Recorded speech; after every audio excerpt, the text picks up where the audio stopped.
咱今仔日现场，罗市长应该你会当来考虑，全国还袂做，中央政府还袂做，咱台中市政府伫咱罗市长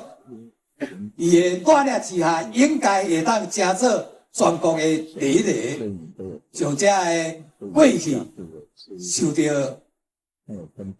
政府无公平的对待，这不法的案件，明明都毋是叛乱，怎么嘛行因侵逼？